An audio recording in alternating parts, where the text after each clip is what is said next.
conflicting information. There's even an intersection in the game where following the road Disconnect markings leads you to these driving couple of directly cables into over the here. utility infrastructure and onto some Careful. train tracks. As you can imagine, not a great idea, which kind of leads me to wonder, if you did have a city in real life that was somehow built like this with road signs placed incorrectly all over the place, who would be at fault legally?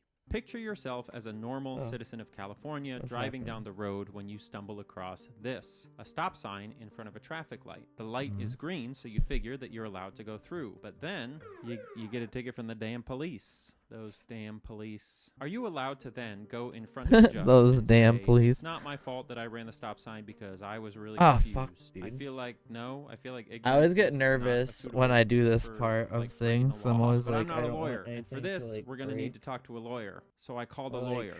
Put too much like on Boy, the I went to wires. law I'm gonna have to school for take off this. my All right, so gloves here for in this. this clip, they are bowling through a stop sign, but it's a stop sign in front of a green signal. Just thrilling stuff. Usually we're talking about, murder and defamation, but what people really want are highly technical traffic manual analysis videos. And the client is going to argue that when the city sends mixed signals, they can't be cited for following the green light rather than the stop sign. And I think this one is on pretty solid legal footing. The California Manual on Uniform Traffic Control There we Devices go. says specifically in section Damn 2B.04, quote, because the potential for conflicting commands could create driver confusion, yield or stop signs shall not be used in conjunction with any traffic control signal operation. And when you're looking at a law, the word shall means that you have to do that, full stop. So here, this city or municipality does not seem to be in compliance with that. I think the driver has a very good argument that they were following the law as one of the signals was indicating. It was a green light, so they had free reign to go forward. If you find yourself in a situation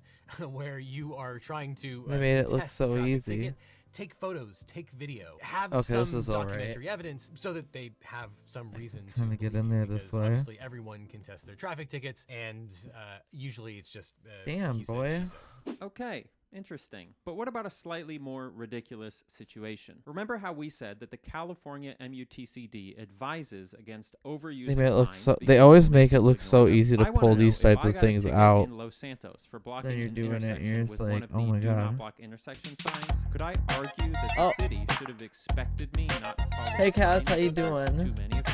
Like literally, it Welcome does in, say welcome that this is a in. problem in an official government Welcome. document, so I Hopefully feel you're like having a this is good pretty day. good Oh shit, I defense. cut Let's see if the myself. lawyer agrees. All right, now in this scenario, the client I hit is my cited finger a for little. blocking an intersection, which is one of the cardinal sins of urban driving, unless you're in Washington, D.C., where blocking I should be all right. is less a traffic violation and more of a hobby. Now, I I'm don't trying think our client is to going to be able to get- avoid liability here. I'm trying That to get guidance these is meant to prevent little information connector parts. overload, where you often apart. see, I'm having a 8 heck feet of a time. parking. I'm having a explanations heck as to of a when you time. I can hope and you're cannot having a park good Sunday. parking spot. Sunday There are fun memes day. that have gone around the internet that show it's totally Ah! incomprehensible. A lot of which, again, come from Washington, D.C. Yes, One sign in one intersection, even though there are I other wish I could singular get these signs in out other singular intersections, away. that's not going to work in terms of trying to get out of that particular traffic infraction. It said don't block the intersection, and it's pretty clear it's not excessive, and just because there are a whole bunch of other intersections throughout the city that also should not Okay, be blocked, I'll just take doesn't- that off doesn't really right now matter. anyways. So yeah, not gonna get out of that one. Well, there you have it. Shout out to Devin for participating in this. I do have a couple more unremarkable and odd legal situations for Devin to go through later in the video, but in order for shit. you guys to understand No. them, we're going to have to talk about the other half of the street signs in this game, the warning signs. There are 6 warning signs in the game, at least that I found, and each one is supposed to give drivers some piece of information about the road that they're driving on. Let's start with the Itsuki, only you warning fucker. sign that's used semi-correctly in this game. Warning 21 I'm sorry, you suck at the streaming. construction worker sign. These are Get used pretty good. much exclusively on the interstates in the game to mark sections of the road that are I know under nothing about construction. modding In on Grand things, Theft so Auto, watch that Boo typically Boo means it's Vision marking off the instead. spot where the wall of a raised Fuck you. interstate is I'm missing trying to so get that you this can thing do a apart. safe This jump is off with not your car. But I'm actually easy. gonna count this as compliant with the MUTCD because the signs are all technically placed alongside actual construction zones. Construction zones, you know, in a sort of Itsuka's an an abstract old- way. Beyond an that, though, things old are not community quite member. as clean. You've got warning 11-2 and warning 11-3, the pedestrian also and just deer a crossing brat, signs, really, respectively. at And while there heart. are instances where these signs A are big placed brat. correctly, there are Maybe if also I can just plenty of pop spots these where they're little just tabs thrown up up, on the it'll side do of them the a little road or even easier. along hiking trails, like Let's this one where see. you've got them side by side at the start of a hiking I trail, almost as if the use- game is using them just as like Where indicators the that you might heck? see people and deer in a place, as opposed to like, you know, signs for cars, which is what they are. This would be kind of like if you put a deer crossing sign up at a petting zoo just to let people know that they might see deer. It's not really what it's for. Things don't get any better from there, though, as we take a look at a sign that literally is never used correctly in the entire game. Warning 12-1, the pass either side sign. This sign is meant to be used to guide drivers around some sort of obstacle where the lanes will eventually come back together and go to the same place. This means that in real life, if you see this sign, it shouldn't matter which side you go on. Both of them are going to the same place, they just need to temporarily diverge while going around an obstacle. In GTA 5, they only ever use this sign how for they made lanes this that come out diverge so and then easy. go I to might have separate to places. hold up. I might have to interrupt this playlist.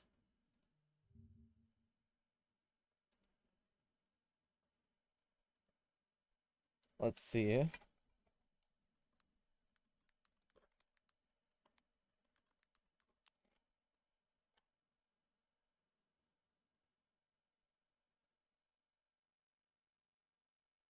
Ooh. Oh, that's an old video. Okay.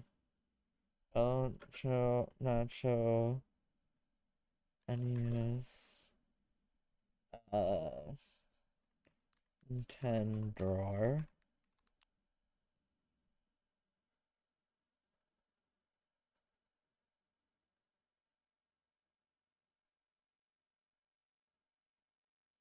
Huh. Where is the one that I watched before?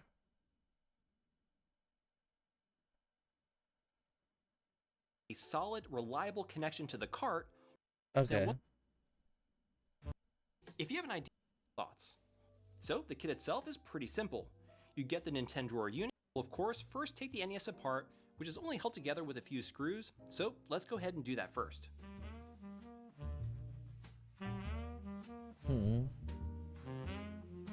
Okay.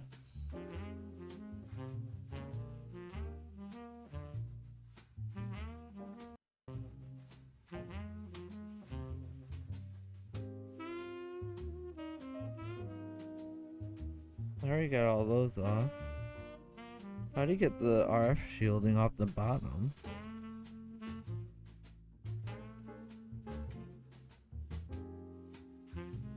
With most of the screws out, the slot mechanism comes out pretty easily, but we still have a few more screws to remove. Got those.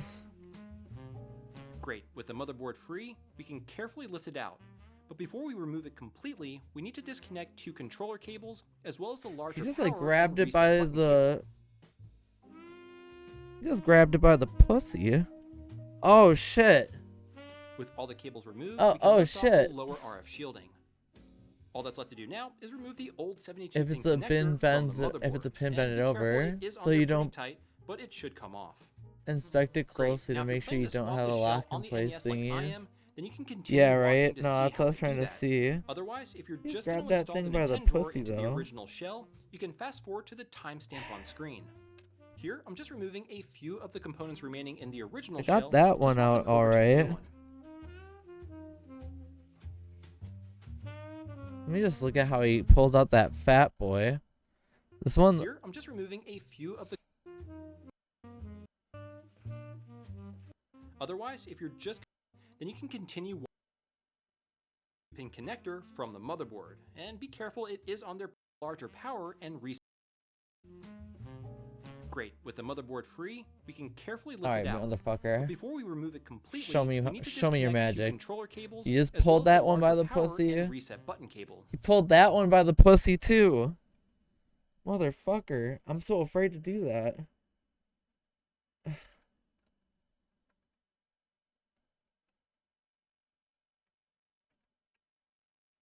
Ah.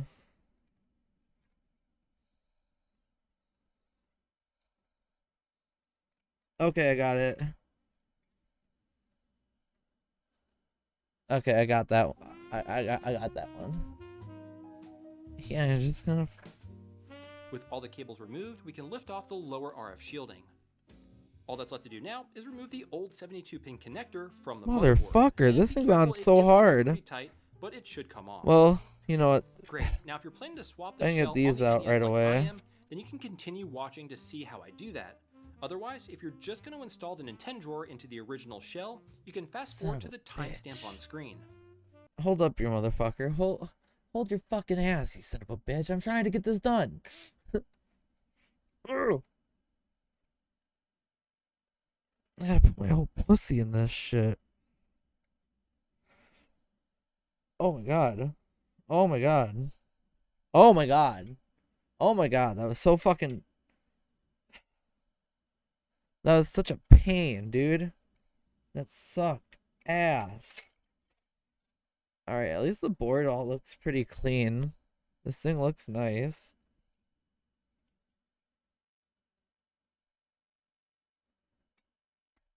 Okay, lower our shielding is off. Fuck. Ugh. Here, I'm just removing a few of the components remaining in the original Jesus. shell to swap them I over like to the new one. broke skin.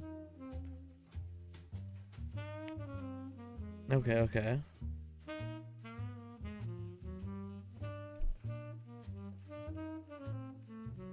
With everything removed, grab the new shell and start reinstalling things in reverse order.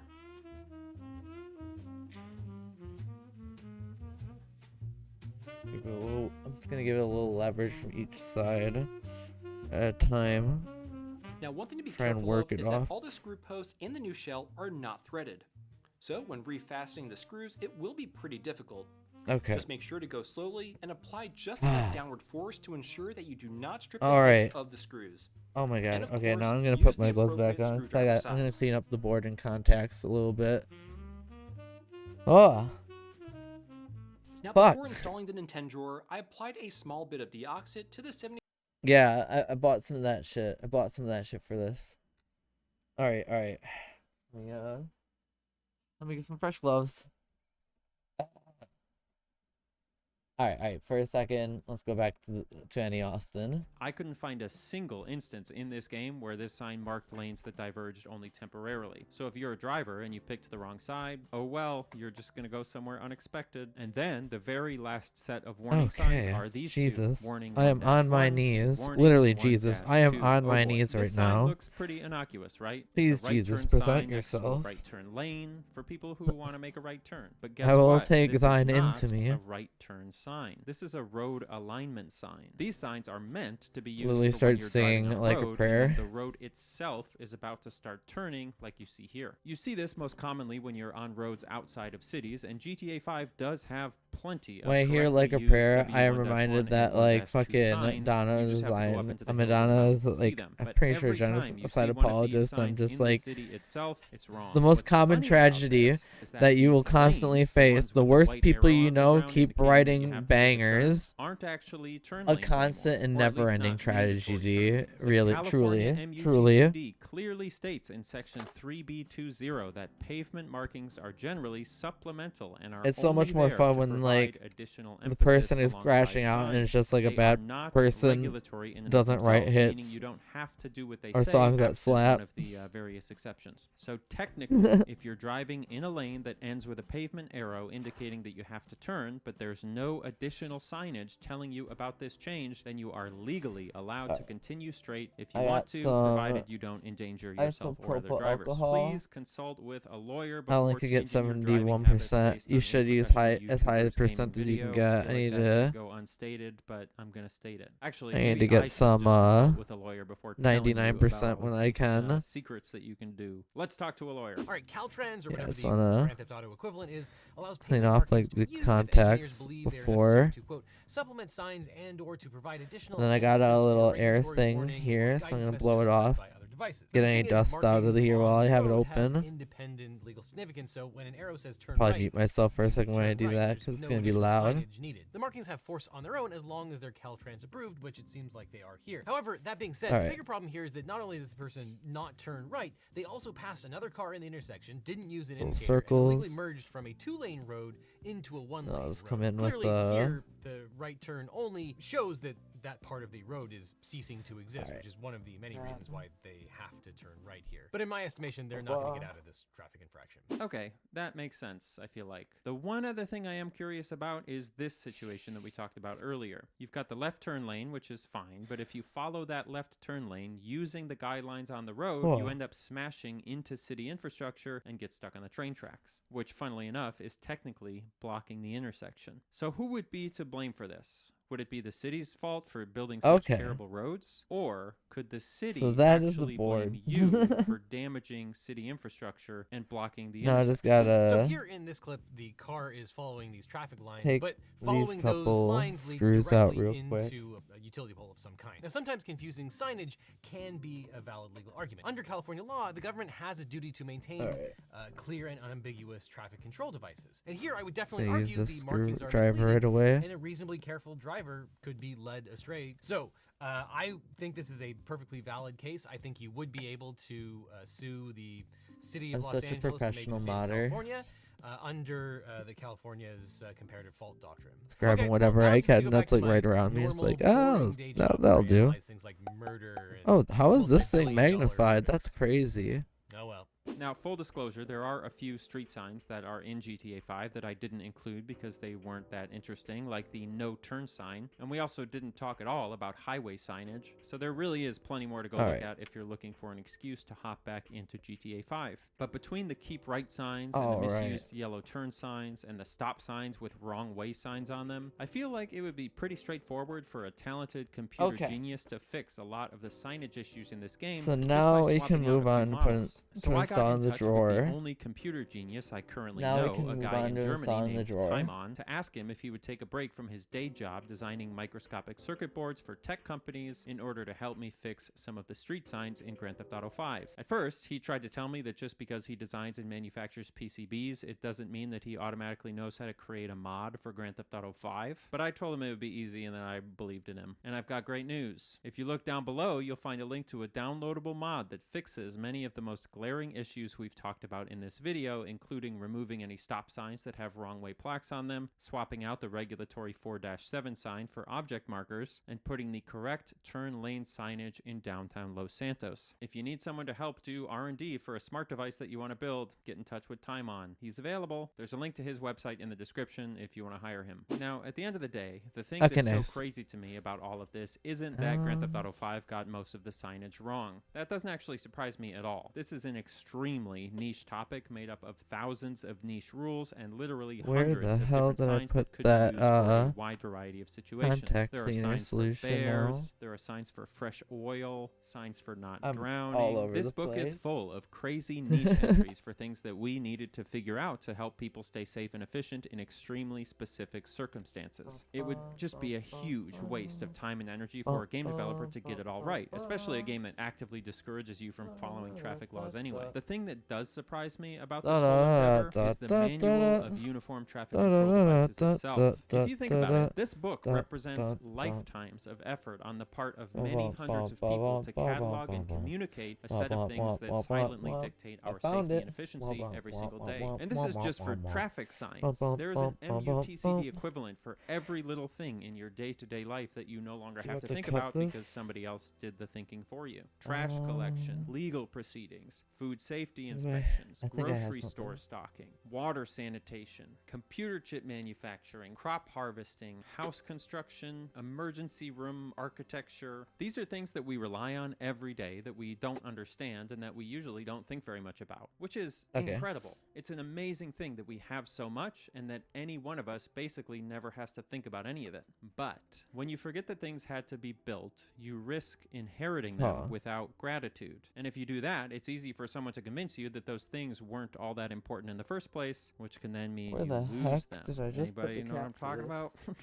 Oh, shoot. I just realized right now that I forgot to give you a list of all the rarest official street signs in the game. Like, I wanted to tell you about some ones that we didn't talk about that... I promise my workspace is very clean. There's only like 2 of them.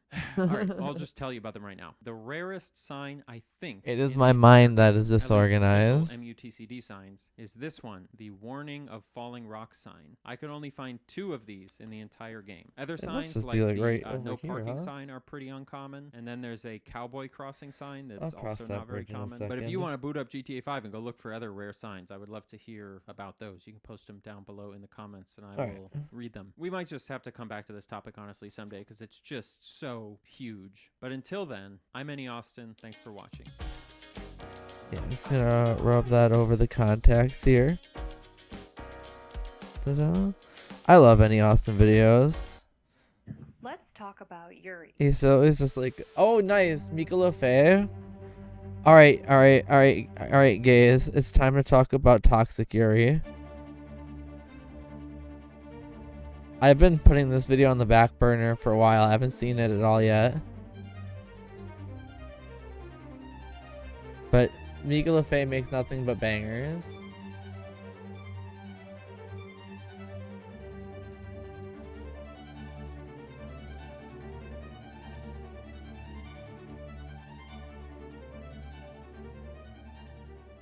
If you don't watch manga or anime, you may be asking, Mika, what is Yuri? Well, if you didn't get the hint from that clip I just rolled, I'll give you a definition.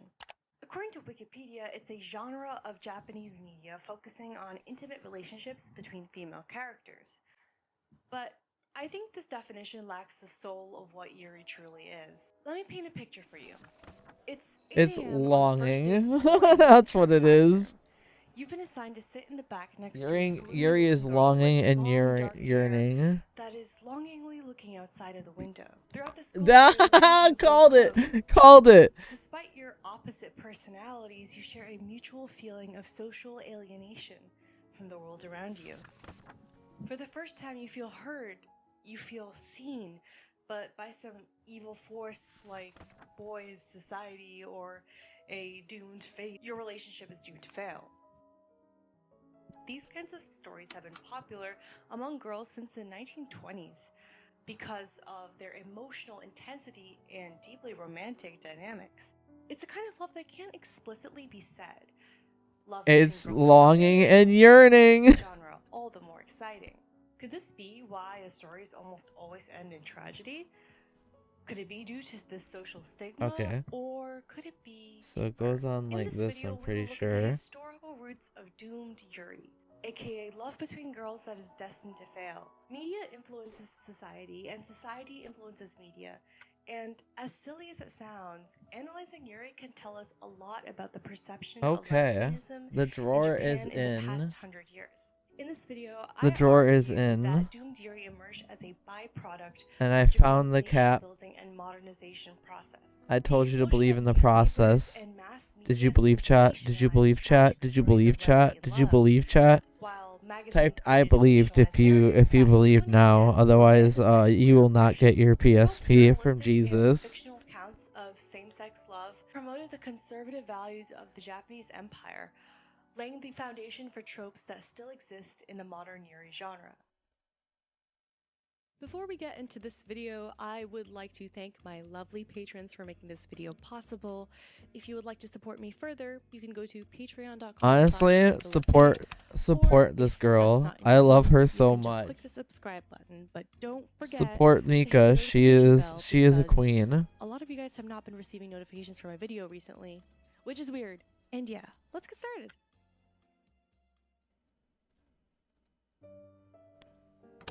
Okay. What makes a cherry blossom tree so beautiful? Its color, shape, abundance. Perhaps it's the ephemerality of these flowers. If they only bloom for a week or two, it's a beauty that's fleeting.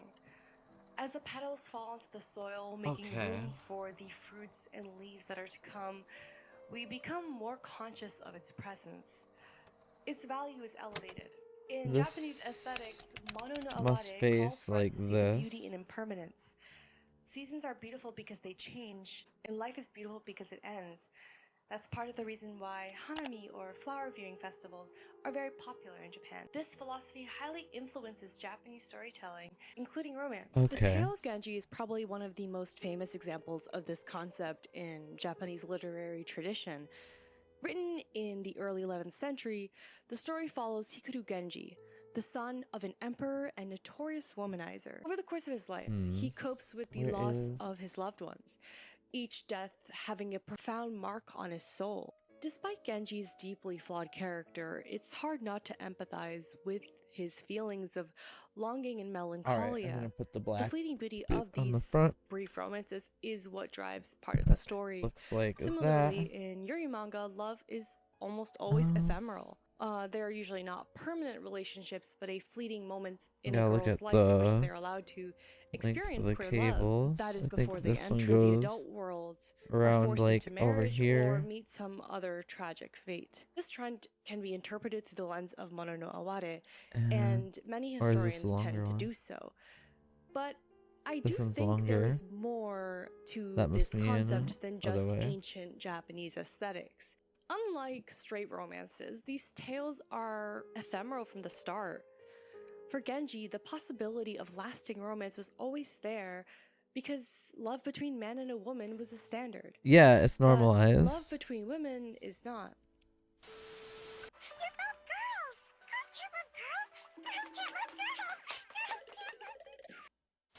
Oh wait. Heteronormativity plays a huge role in how ephemeral love is depicted in queer versus straight romances. And you see this all throughout the world. While the tale of Genji was written in the 11th century, the Yuri genre only began to take shape some 900 years later, in the 1910s and 20s. During those This not centuries, how it's Japanese supposed to society go changed in? immensely. Even though Or old am I just aesthetic like thinking concepts of this? continued to Ah! influence Japanese literature, modernization also brought second. about new ideas regarding society. Nation building required the state to create an ideal Maybe it citizen, goes in an with these in-group in to the back like contrast this. with an out-group. Yeah, okay, I was Gender, doing it race, backwards. and class all played So important these go in roles in the first. formation of a national identity that was regurgitated in mass media. Bum Thus, bum, like modern so. depictions of same-sex love between women cannot be understood without understanding modernization itself. For centuries, the Tokugawa shogunate then government isolated Japan from This one most of the goes right world. here. But this all changed in And then 1868. this goes The military government was over the dismantled top and like replaced that. with the emperor system. Okay. The new government embarked on a quest to I modernize and can- industrialize the nation. Within just a few decades, I'm probably gonna factories want and railroads to replaced farms and dirt roads. install this ahead What of was once time. a feudal agricultural society eventually So became an standard empire with buttons one of are the strongest navies in the world. use As a the part red of accent. modernization, Japan began to allow Maybe the I should use circulation the of red foreign ideas red into the ones. country, which spread rapidly due to faster printing I was kind of leaning towards technologies. silver. The combination of industrialization and globalization reorganized society, and people began to ask questions like, Do you guys what does it mean think to be a we worker? should do What does it mean to be a woman? the red What does it mean to be Japanese? or the silver? Let Movements me dealing with economics, race, swap politics, these and out. gender sprung up to deal with the new issues that were ushered in by capitalism. Women began to organize. They wrote political theory, marched, and Ba-bum. created spaces for a feminist community. In 1885, the first woman's magazine was published in Japan. In 1919, the new Women's Association was formed to address voting rights, education, and employment. A new kind of girl emerged. They go on, but they modern don't. girl. They're not quite as One who snug as the challenged original conservative views caps of for fashion, sure. sexuality, and morality. Interesting. Things were changing, and Japanese women felt like progress was being made. However, Okay. the state had a different vision of modernity. They chastised this new culture, calling modern girls promiscuous and un-Japanese. To the state, good women were wives and mothers who sought to create a future for the nation. This is why Foucault white supremacists explains this love to phenomenon fetishize Japan because like states, they quote, really like love "A to policing fetishize sex, the that submissive is, woman not the culture rigor of thing. taboo, but the necessity of regulating sex through useful and public Where the hell discourses. is Governments the perceived other? that they were not dealing simply with subjects or even with a people, but with a population. I know this is a mouthful of a quote, and Foucault is a pain to read. So in other words, governments control their people by regulating the health of its population. With this logic, women were reduced to being baby-making machines because it would ensure Yeah, does that nation sound had a familiar? robust Doesn't that sound population. like a doesn't that sound like a Women were familiar expected to concept? nurture the minds Huh? and bodies Isn't that of a future familiar Japanese concept? men. only for these men to be used as cannon fodder in the state's imperialist wars. All According these to Akiko concepts are Minoda, going to become this very pro-natalist uncomfortably agenda was part familiar of a to us larger in effort America to very make soon, Japan a, quote, civilized country equal to the West. But if not how are already. they supposed to get this mission across such a vast So- population? What Japan did was honestly very slimy. The state weaponized feminist calls for equal educational opportunities by opening all girls' schools throughout the country. But these schools didn't provide girls with knowledge that would empower them. Instead, they were taught how to be good wives and wise mothers, to churn out Japanese women that would neatly fit into the state's pro-natalist agenda. Okay, I'll try the However, red. this handmaiden-esque system ended up creating a whole new and queerer problem. While the segregated Yes, nature look of at- these schools was intended to cement the division between the sexes, these schools became a space where girls could challenge their subordination and create a collective shared culture and identity. Along with being taught how to serve the nation, schoolgirls were encouraged to develop Oh, deep shit. emotional and even spiritual bonds with one another for the purpose of creating a Okay, that was collective not exactly what I national gender expected. identity and keeping them away from men. Sometimes even physical love between girls was permitted in order to contain the I goofed a little unruly bit. desires of girls. You see, since physical Okay, intimacy apparently- only counted when it was between a man and a woman, a male and a female, they weren't technically doing anything wrong. They were still pure by the standard that society created for them in order for them to secure a good marriage. Like In this other thing where you words, put it love on between there, girls was permitted because then their you purity was not being defiled peel by it a man. off, This was a and loophole it in the system that stays. actually produced I a didn't vibrant realize that. I queer thought it was a culture. normal Students sticker. entered Asukanke, which were So, emotionally intense and spiritual Look relationships at how between power came classmates. out. It was actually a rite of passage for many girls to experience Asukanke. The R got They fucked. simply saw it as a phase that girls would go through and would inevitably pass. Oh, that kind of sucks. I These think I would have relationships liked were silver frequently written better. about in girls' magazines during the Taisho I period. made a and choice even that became I'll its stand own by. dedicated genre called Class S Alright. fiction, S referring to Asukanke. Fictional short stories that depicted Asukanke were super popular because of their dreamy and romantic Alright, got it prose. in. Characters would No, pine for I just each need other, to have bouts of put jealousy, the screws and back follow to other those. tropes that were typical of the romance genre. However, these relationships never lasted because when they reached adulthood, girls were married off. Also, it's important to note that these girls were usually depicted as being feminine presenting and did not really defy any gender rules with their physical expression. Yoshia Nobuko, a feel lesbian like herself, was a pioneer in this genre. I might need and to pause many for a consider second her so I works to can be early see forms of Yuri. In 1916, she how, published like, a collection of short these are stories supposed to go titled back. Flower Tales in the magazine Shoujo Gaho. These stories depicted love between schoolgirls, young teachers, and student council members, but they never culminated in any physical expression of love. According to Michiko Suzuki, Yeah, a lot of although simmering. Yoshia See a lot of emphasizes the simmering positive themes nature too. of this love, in Okay, Flower these are the Tales, ones that she have links such the romance with illness and tragedy. Love is often unrequited, or even when it is reciprocated, the relationship is terminated due to a change of heart, separation, disease, or death. The girls Oh in my Flower God. Tales are extremely melancholy, overwhelmed with tears. Why does that sound They're like nostalgic, Orimo? not only for their past, but also already for their own girlhood that would inevitably come to an end. They are in a continuous state of mourning for the same-sex world. God damn. 1920, Yoshia began to write more challenging queer literature that appealed to more of an adult audience. In 1925, she started her own magazine titled Black Rose to escape the conservative publishing industry. She wrote Okay, that's stories right. in These which her aren't characters threaded, were so established lesbians. this is gonna not just require a little schoolgirls bit of going through a force. phase. In these stories, women openly express physical affection, kissing and cuddling one another. Yoshia discussed themes of identity and sexuality as permanent and gave these women happily ever afters. However, these works were not written for girls' magazines. They're written. Thus, they were not part of the Yuri genre, and girls' culture continued to be tainted by this heteronormative influence.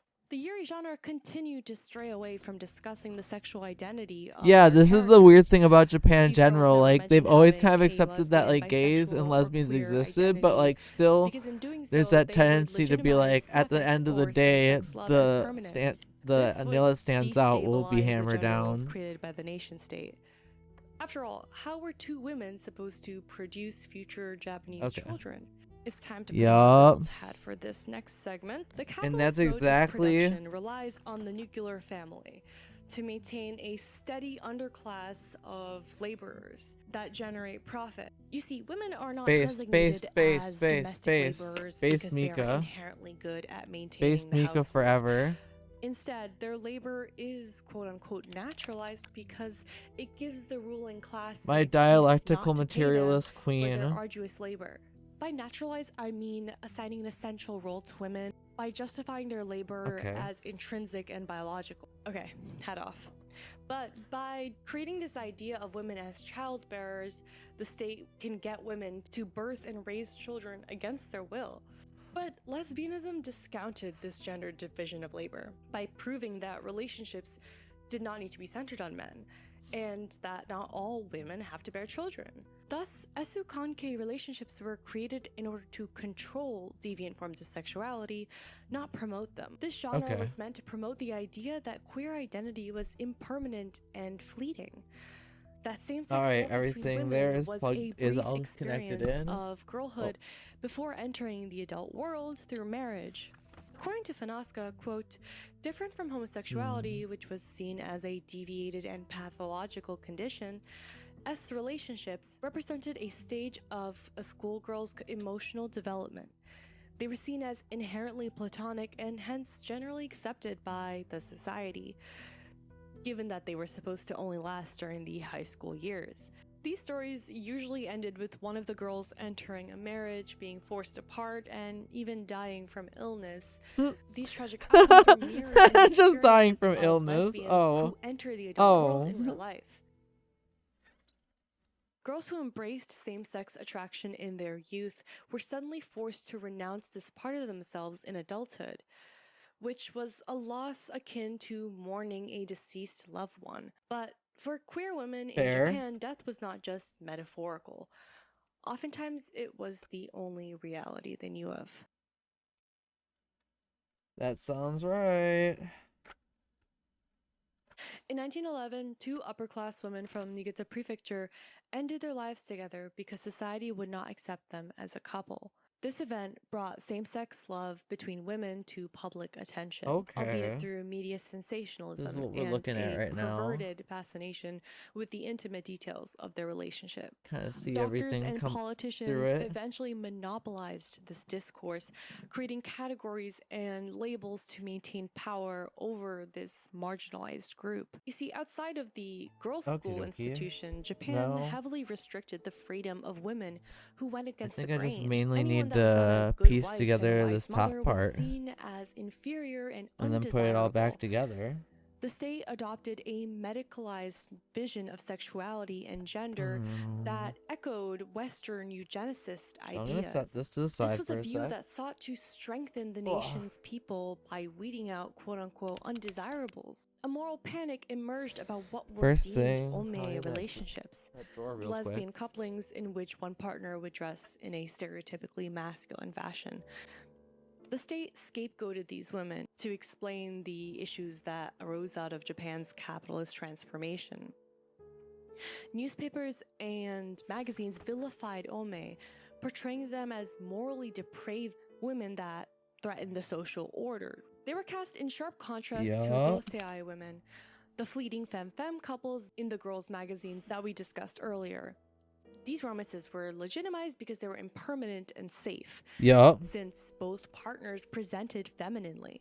Thus, dosei was created as an in-group, accepted for the purpose of containment, and ome were created as an out-group, So what we can see here is that lesbianism was not And you wholeheartedly can kind of banned, like but create a was division mitigated between the through community a by doing divide and that. conquer strategy that prevented the development of a united queer identity. You can also see Medicalization. You can also see a similar element with that exact concept in American queer culture, with how like butch women have been treated for a long time. Like there's kind of like this acceptance from men that like, oh, a hot lesbian, cool, but if a lesbian presents masculinely, then they're like, oh no, disgusting, this isn't designed for me, this isn't designed for me specifically. Ugh, gross, and it's just like absolute bullshit. Fucking, but like, it comes from a patriarchal, and as she's talking about, from like a capitalist framework in a lot of ways. Are these not catching? I'm pretty sure this is the right screw for this part.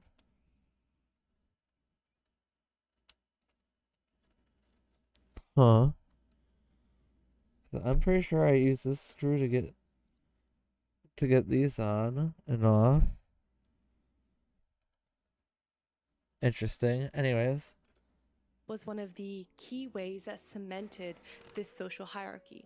According to Foucault, medicalization is the process by which social I think it phenomenons might are need to treated clip as into the medical actual issues. yeah, In the because it Western connects world, to the actual homosexuality top was treated part. as a Let's see psychiatric if the other side disorder, works. a disease that needed to be contained, and this was up until very recently. And this Western discourse of medicine eventually spread to the Japanese Empire, which benefited from this mechanism of population control. The public had a sudden interest in sexology, or the medical study of sexuality. Japanese sexologists claimed that there were two types of lesbianism: shin, which was real, permanent, and Western, and kari, which was provincial, temporary, and Japanese. This medicalized framework was used to reassure parents that their lesbian children would eventually lose their attraction. They would grow out of it. And marry men. They would just grow out of it. Like any other disease. The fleeting and temporary nature of lesbian love led to the emergence of doomed yuri as a subgenre. According to Fanaska, early yuri publications pushed the narrative that, quote, a purely lesbian love, unrespectful of the heterosexual order, is presented as impossible and ultimately wrong, leading only to a life of sorrow.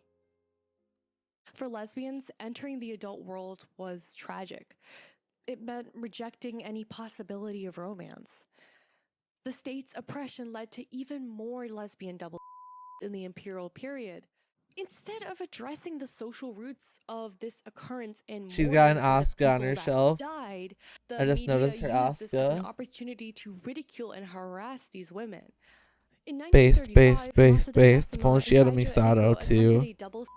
But were unsuccessful. Since these were Damn, bourgeois this is women, hard. they received substantial and Does inflammatory not want to media go attention. They received in this mill. attention from popular magazines with a particular focus on ridiculing the masculine appearance of Yasuma.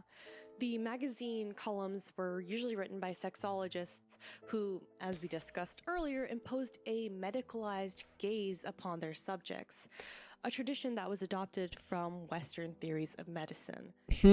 Thus, a cycle Isn't it funny how the West Yuri keeps writers influencing works, people to inspiring be young girls to embrace their more sexuality and homophobic? enter lesbian relationships as adults. These women end up facing backlash and oppression from the state, which occasionally culminates in a double that is sensationalized by the press. Yeah, and then they'd be like, oh, see, it causes mental illness. And can only be written as such. Yuri became an established subgenre of manga in 2003 with the release of the manga Yuri Shimai. While modern Yuri is used to describe manga, not literature, its narratives and themes are undoubtedly influenced by the class as genre and the persecution of lesbianism in the imperial period. But I do think it would be simplistic to state that doomed Yuri is a completely problematic genre. As we discussed earlier, ephemeral love is a prevalent theme in Japanese literature, and sometimes reading these sad stories can provide readers with an odd sense of comfort. In queer circles, doomed Yuri is appealing because it shows a bond that transcends mortality. According to one Reddit user, quote, "It's specifically the undoubtedness of this connection that gets me. Now that's romance." Much progress has been made regarding LGBTQ rights in Japan since the imperial era, and Yeah, I modern don't. Yuri manga. How do you have a happy romance that you endings. don't doubt at It's not my all? intention to police Yuri readers on their choice of manga. That's and I crazy. understand the That's appeal of crazy gentle talk. series. However, we must True remember love the real believers in the women chat. who lost their lives That how it because works? of their openness about That their shit real? sexuality or I don't deviant trust it. gender norms. And it's important to consider how media sensationalism, the medical gaze, and empire perpetrated the idea that girls' love was ultimately ephemeral.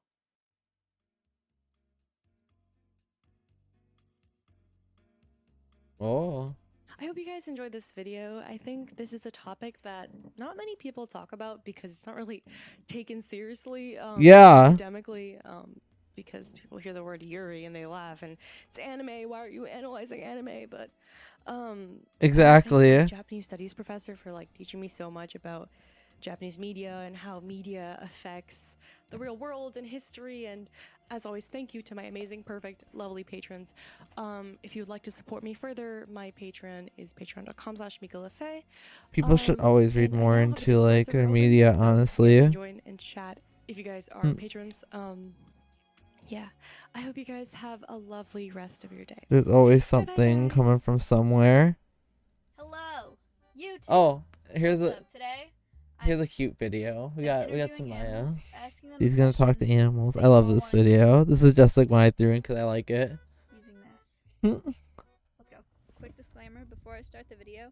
Any animals that you see that are wild animals, I think I'm going to do a raccoon, an opossum, a squirrel, a skunk, stuff like that.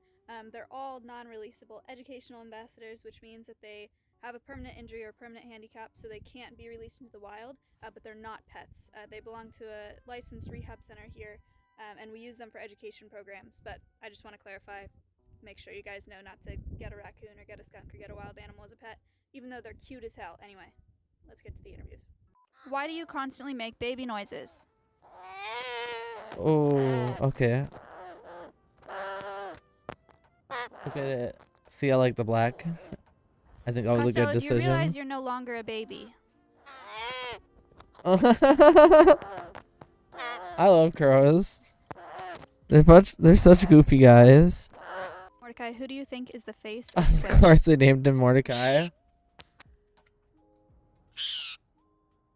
Is Mordecai a fuckboy? He's gotta be, otherwise he hasn't earned the title.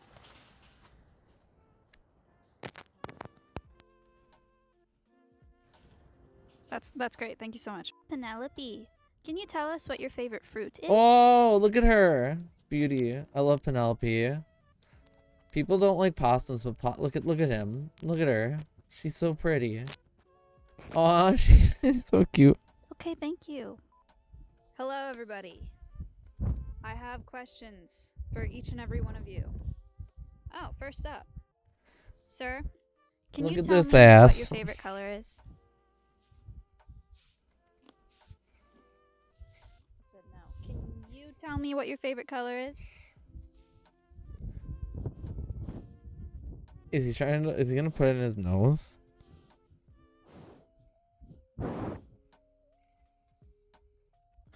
Okay. Thank you. Have a good day.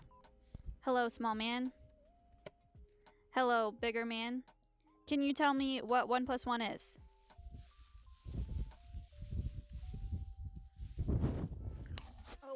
Oh. Oh. Hello, piggies. Can you He tell me glomped that what your thing. favorite He food straight up was is? gonna eat And it. can you tell me why it's corn?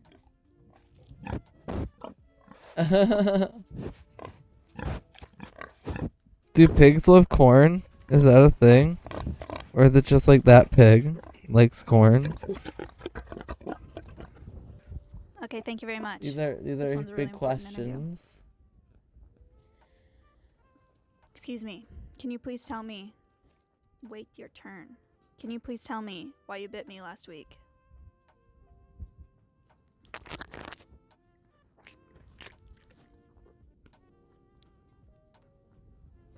Not even an apology. Hello. Can you please tell us what it's like being the handsomest horse out here? Oh, somebody's choosing favorites out here. You shouldn't do that. You can't do that. Those are like your children. You can't play Hey, Mordecai. favorites. I have a You're question. gonna ruin their Can you self-esteem. tell me what it's like being a famous cartoon character? Yay. Alright, that part's done. Is that all you have to say? Okay. Okay, it's looking good. We've made some decent progress. All right, that's great. Thank you so much. What do you think about erob221 being a father? Who's erob221?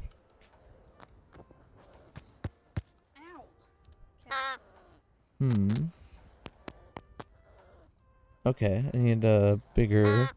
Hello, Stevie. I have a Burp. question for you. Could you A tell me bigger how much wood could a bit. woodchuck chuck if a woodchuck could chuck wood? No. I cannot. I cannot tell you this information because I do not know it. I do not have the answers you seek. No, please leave me. Aw, it's another possum. I am almost You are missed out one on the smart opossum. Thank you so much. I love Hello, possums. sir. Could you please tell us why you're so sleepy today? Just today? Okay. Yeah, I forgot I need to put appreciate that your in time. still. Mordecai, I know you're in the middle of I a meal, think that might be one but would you what mind these spitting two are some bars really from. quick, please? If I'm not mistaken. Crap, where did I put that bit? I think I used this to get him out.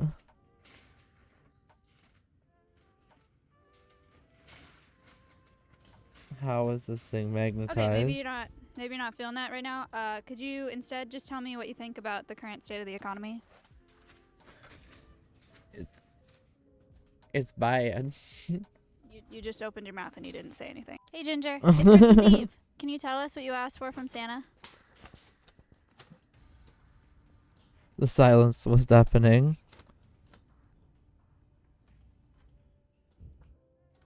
I'll come back another time, maybe.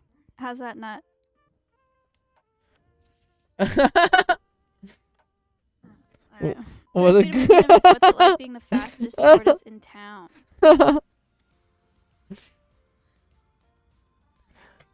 He like ran away from her like, this is my fucking nut. Get away from me. Thank you for your time. My vibe was that turtle. That turtle is like me.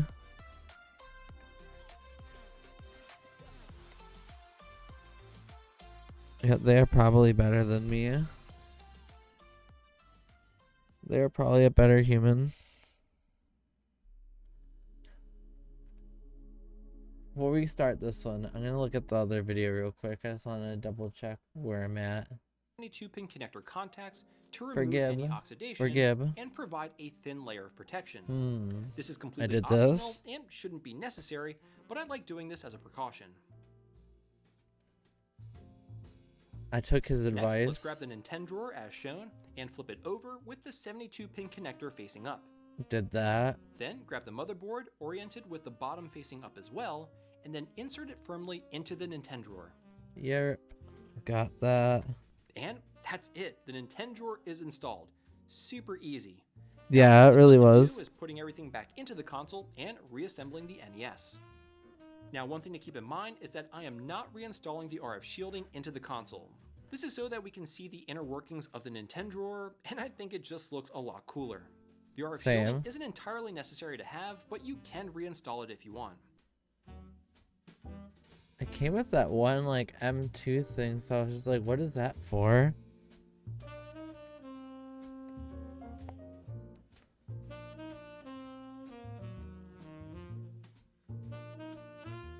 Oh, that's where the silver ones go in the front. Or is it?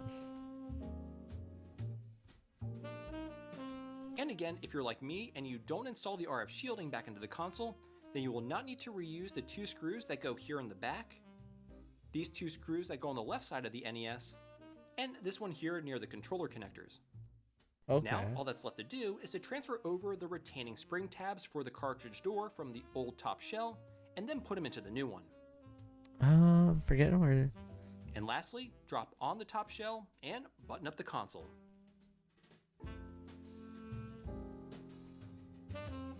Huh.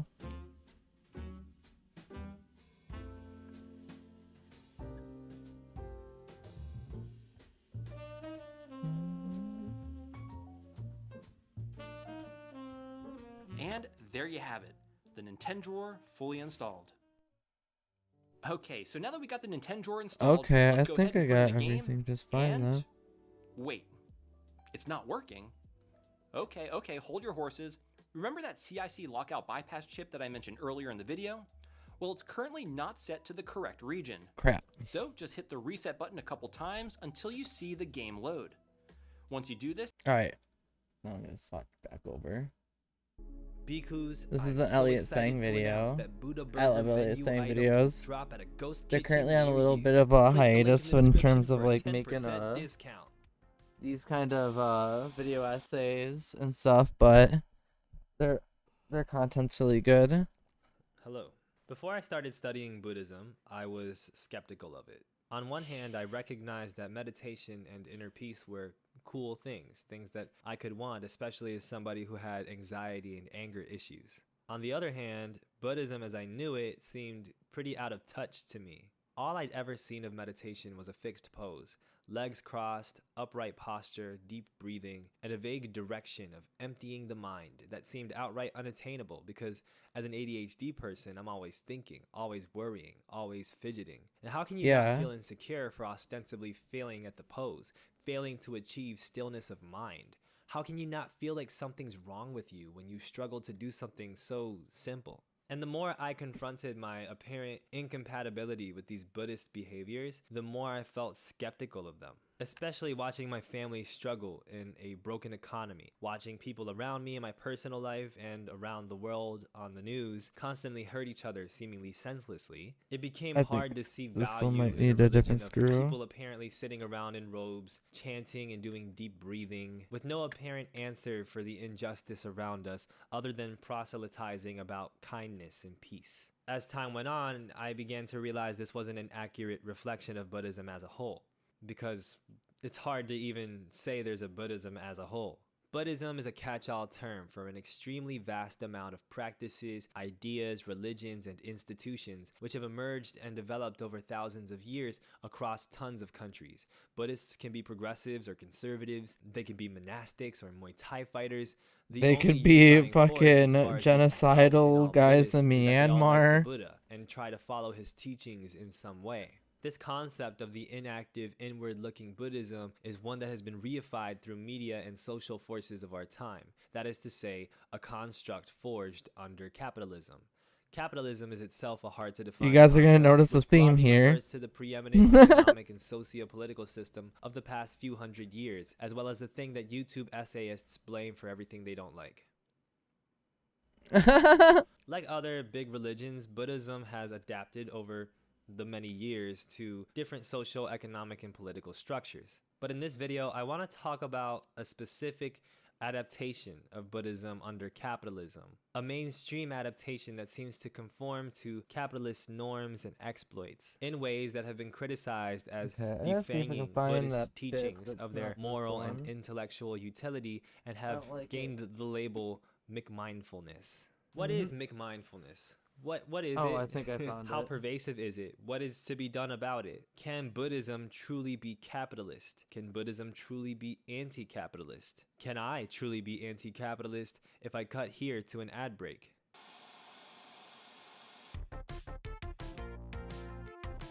To understand how Buddhism gets co-opted in the West, we have to talk about healthcare. Mental health is the realm wherein Buddhist tenets have found systemic incorporation, particularly in capitalist realms of therapy, therapeutic treatment, and workplace morale. And a lot of this has to do with the fact that around the world, and especially stripped in of a lot of its countries like the core US, tenets healthcare sucks, in a lot of especially ways. if you're not rich. The commodifications of things like treatment and medication, as well as the effects of medicalization as a response to all type of ailments, leaves tons of people in, for instance, the United States, seeking alternative forms of treatment for their conditions. This is where the realm of New Age medicine, for instance, gets its wings, with companies selling often dubious products which market themselves well to consumers with understandable skepticism of the healthcare industry. I have a disease called rheumatoid arthritis, but it's degenerative. It's an autoimmune disease. It's very fun living in Los Angeles, especially out here on the west side where multiple people have been like, have you tried just putting a little piece of rose quartz on a chain and letting it sit at your heart chakra?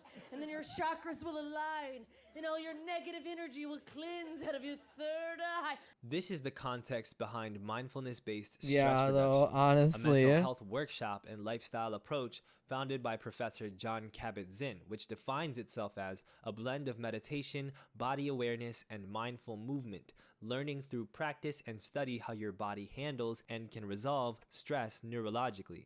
Now, whenever you read official press about MBSR, you will find many mentions of scientific validity as treatment for stress, and terms like in tune and present moment are often used with regards to the aims of the practice. You'll also notice something almost like a meme after There's a never while. any mention of Buddhism, the Dharma, or religion in general. The aim No. is taking mindfulness away from its dharmic context. Yes. In Kabat-Zinn's own words, to offer Buddhist meditation without the Buddhism.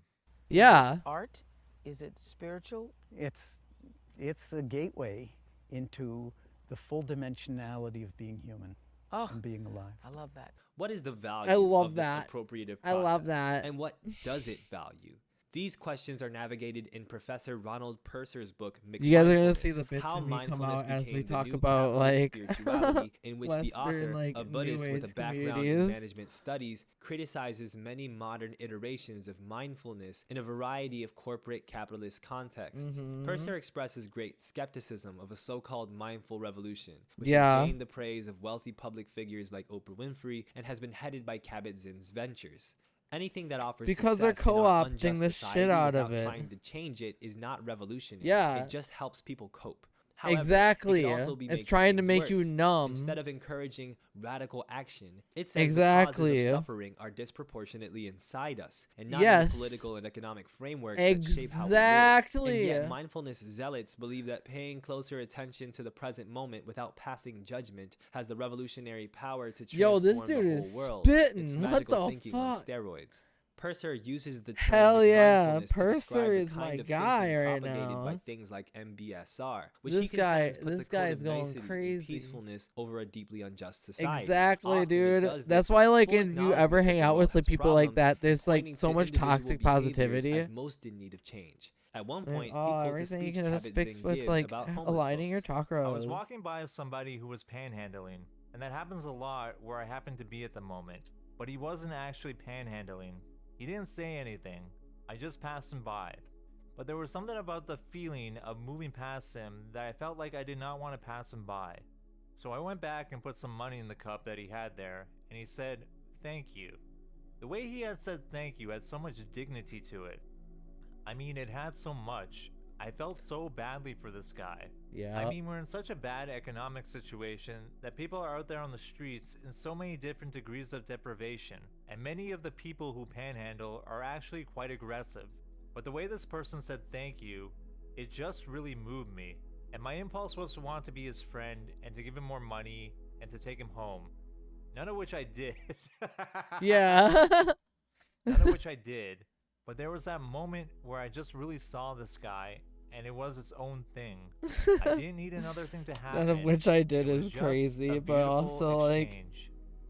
This questionable subtle ideology leads to things like MBSR having some problematic implications. For instance, Purser has a problem with the way that companies secularize, quote unquote, Buddhism and Buddhist practices to have a more mass appeal, sort of mainstream accessible image, and yet on the other hand will quickly use Buddhism and mystic spirituality ideas that are connected to mindfulness as a way to give it like a background of some sort of like importance, whatever makes it more marketable. In one Yeah. scenario, he attends a talk by Richard Fernandez, founder Oh, of fuck. Wisdom Labs, a startup which claims to go Oh, this beyond one's mindfulness being- or resilience oh, it's not, training like, per lined up usual to good. create real, lasting behavior change in individuals and teams.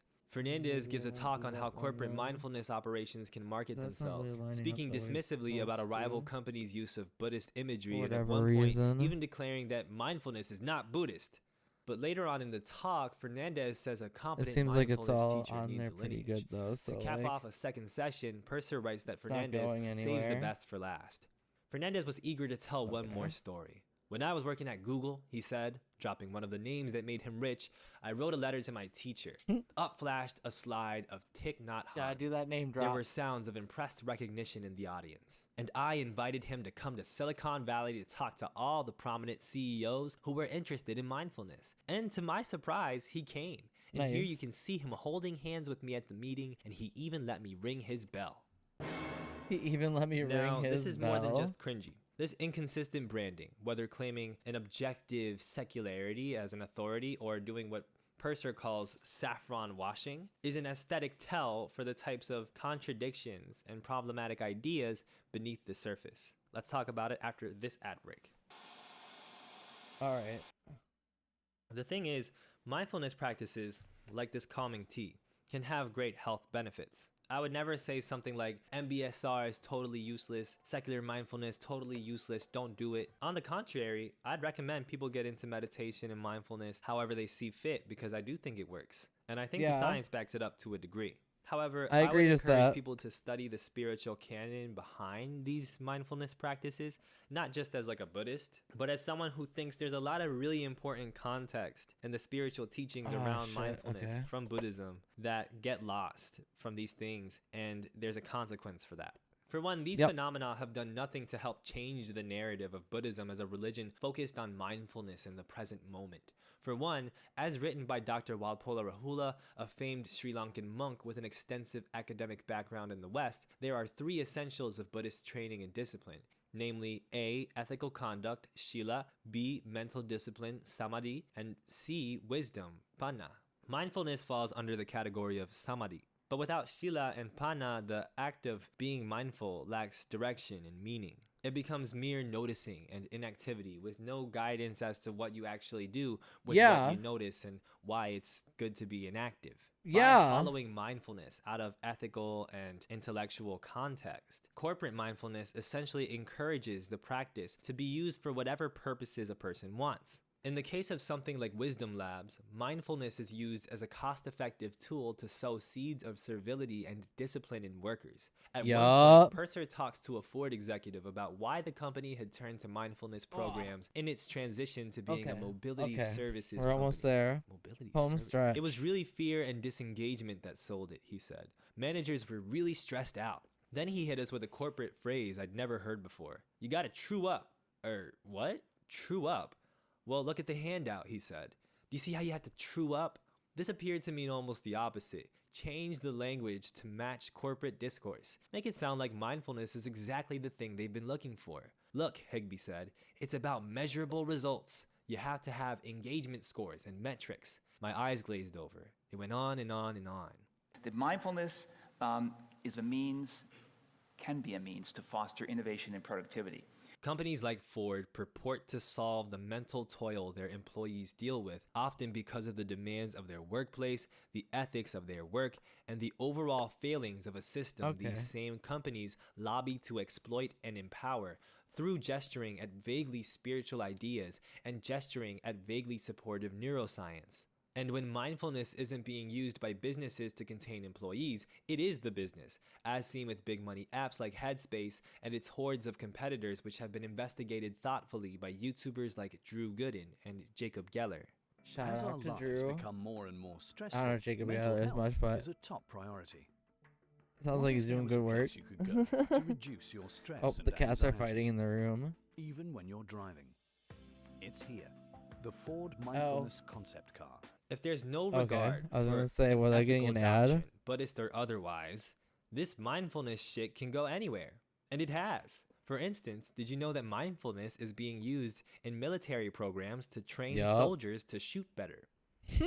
Yeah.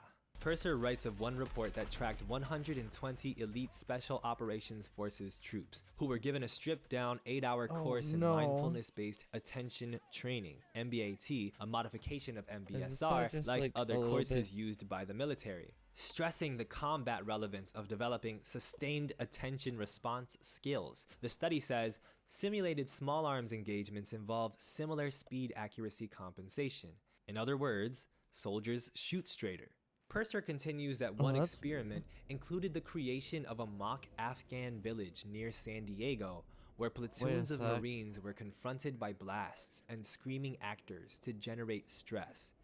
We're giving you these emotions now, so when it happens for real, you won't be acting so crazy, First Lieutenant Giles Royster told a team with minimal combat experience. You'll be able to calm yourself down. Wow, I'm feeling very calm myself. As a side note, Giles Royster is the most American military name I've ever heard in my life. If you would have told me that was a side character from a Street Fighter movie, maybe like an old military buddy of Guile that helps him train for the tournament, I would totally believe you. In fact, I would still believe you if you told me that. These military initiatives borrow a lot from John Kabat-Zinn, who is an advisor to Ja, the person who is the lead author of that military study. That's Amishi Ja. None of these applications face Kabat-Zinn, although they are far from the ethos of his own work. Even if mindfulness is used by the banker or the soldier to improve their professional skills, he says, it will also nurture the innate compassion of their humanity. But you can't just hope that mindfulness, extracted from the ethics and the social and the intellectual philosophical contexts, is just gonna magically make people nicer and better people. Especially when not even mindfulness itself is being extracted accurately, because mindfulness is just one part of the mental strengthening of the samadhi, and that's a practice of training oneself to deal with reality as it is. Buddhism has a very particular philosophical articulation of reality. Being present, while an important part of mindfulness, is merely the first step in one's mental strengthening. Unlike McMindfulness, the Dharma does not say the present is what's important, the past and the future are not to be worried about. The Dharma recognizes all of these temporalities as constructs, space and time as things humans conceptualize and attach to, which in reality are labels aiming to objectify aspects of existence, which is ultimately interconnected and transcendent.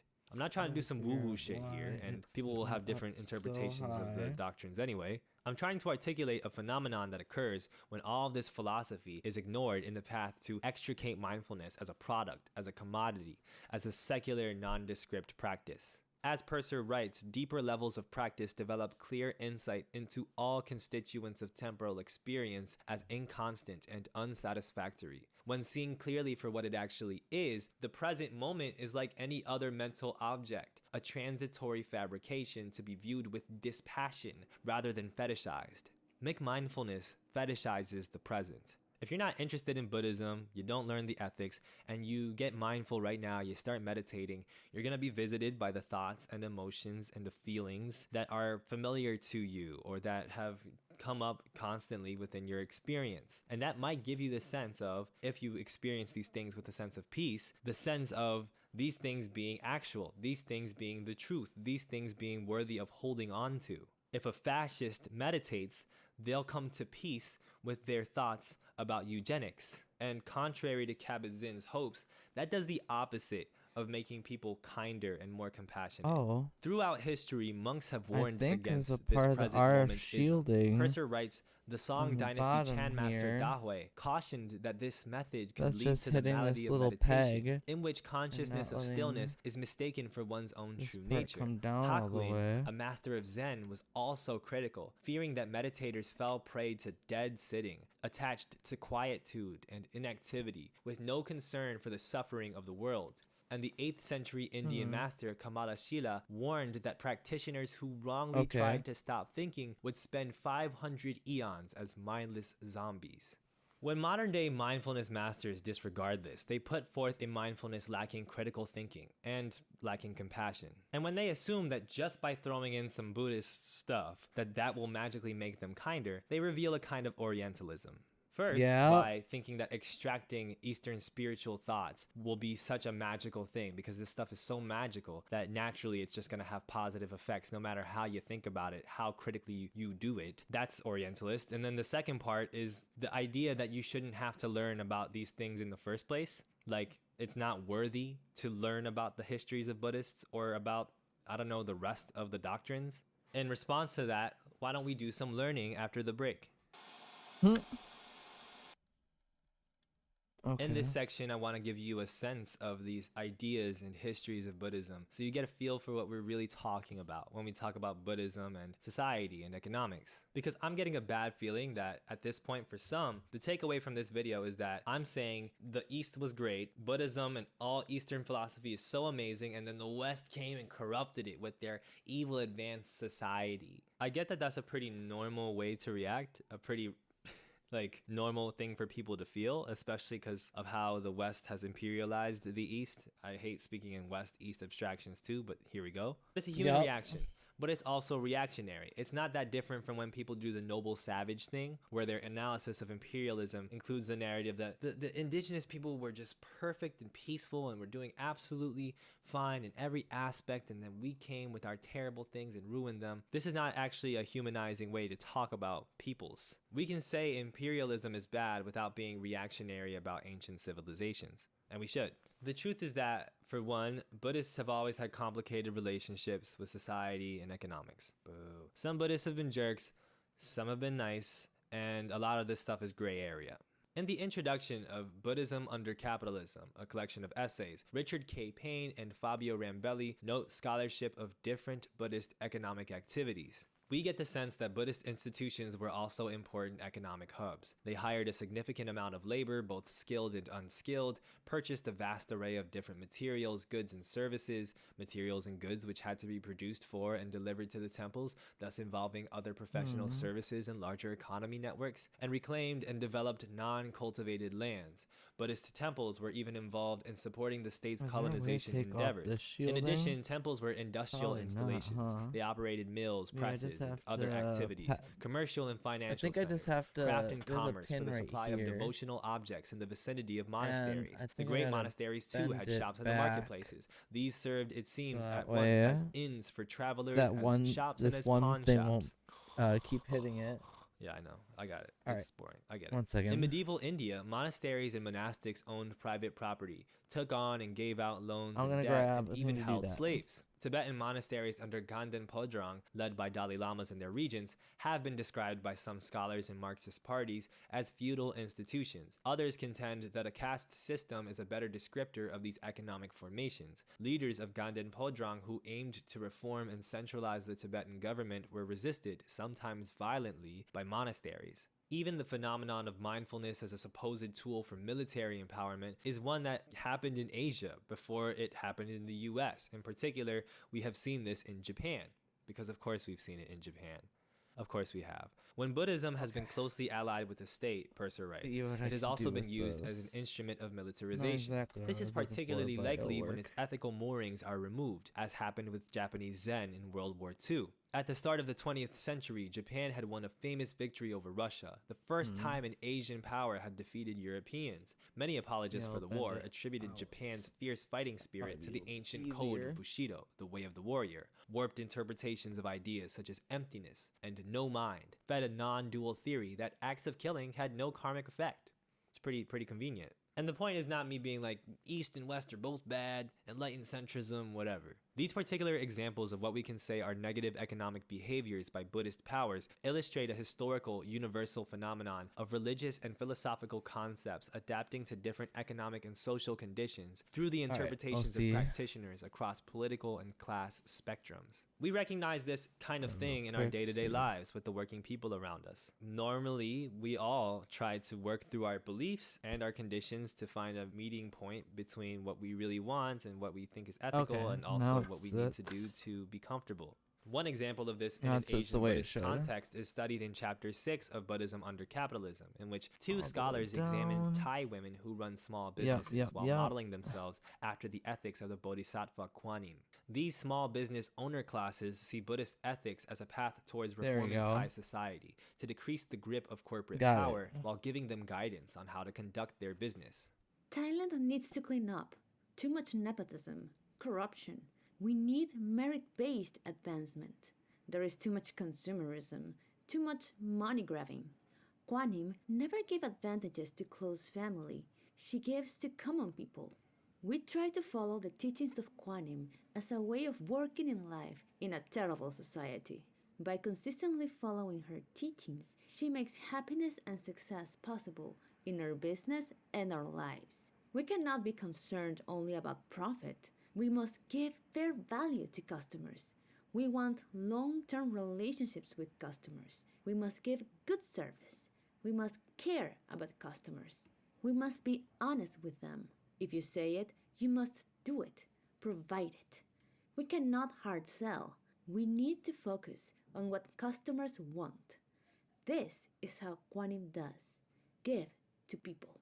So on one hand, it's not super far-fetched to say that these are basically just like run-of-the-mill religious girl boss accounts of like how business can be good and stuff. Things that could easily coalesce with reactionary tendencies about cleaning up society and about making Yeah, I was profit gonna fair say and there's a lot of square. On the cleaning other up hand, language.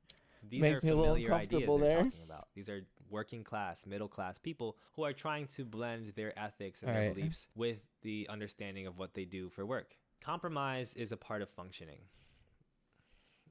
Really, I lost the part of my soul saying that because I am very stubborn. Compromise is a part of functioning. People compromise in different ways, and without these compromises, Buddhism would likely be far more scarce today. We all make compromises that deal with adapting to a current situation while also trying to succeed in transforming it in some way. It's good to want to change the world, but we have to live in it. At the same time, we all know these kinds of things get said all the time by people to basically make excuses for doing whatever the hell they want to do. Life is hard, it's a dog-eat-dog world, so I steal from people. There's no ethical consumption under capitalism, so I'm gonna play and stream Hogwarts Legacy. Now, the lines are often blurrier than we assume them to Oh, be. the Being Hogwarts judgmental is Legacy ultimately call not out. great, and it's Based something Elliot, that gets overlooked based Elliot, when you based talk about Elliot. social media and the way that people can basically log on and judge other people's choices without any consequences for these opinions, especially because they have Okay, my bad. anonymity to cover up their own decisions in their own lives. But these blurry lines include the line between mindfulness and McMindfulness.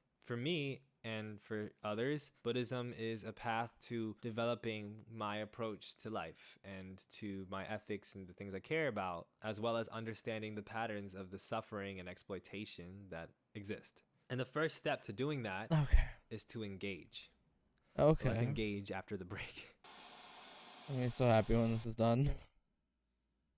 McMindfulness exists 'Cause when yeah, corporations honestly, tell like, people to putting disengage these from the into, world like, around these them, to focus unthreaded on their breath, to focus on the present holes moment, is to probably the eat worst a part of raisin this. slowly. That's a thing. This is not Buddhism. It's an interpretation of Buddhism that neatly coerces people into avoiding critiques of wrong actions and wrong livelihoods, avoiding talking about the way other people are harming other people. It is arguably anti-Buddhist in this way because it ignores the Noble Eightfold Path and its calls for things like right livelihood and right speech. But more than being anti-Buddhist, it is pro-capitalist. It is anti-reform and it is absolutely anti-revolution. On the other side, there is engaged Buddhism. Ironically, considering his deployment by CEOs as a source of legitimation for McMindfulness practices, the practice of engaged Buddhism was pioneered by Thich Nhat Hanh. Engaged Buddhism is a social movement that seeks to apply Buddhist ethics to social, economic, political, and environmental issues. In this way, engaged Buddhism is kind of like a Buddhist parallel to liberation theology in Christianity, a movement YouTuber Little Bill details in an extensive video essay. I like this comparison because it gives you a good framework to understand the problems of Buddhism in society. Liberation theologists represent an ostensible minority of Christian practitioners, let's face it, and an oppositional force to many of these mainstreamed practitioners who express highly conservative and repressive views in the public eye, which color our understanding of Hey, Christianity Kubaluba, how you and doing politics. today? Welcome in, We think welcome of the in, welcome in. Crusades and the Bible Belt more than we think I'm of working Oscar on a Romero mod on my and options for the Nintendo. poor. On the other hand, it's not While a we're neat watching comparison because videos liberation about theologists capitalism. tend to have overtly leftist socialist tendencies. How you They doing often today? focus on Welcome praxis in. with a drive to analyze and rectify socioeconomic oppression and are Right not now we're afraid learning about, to defy and criticize the state.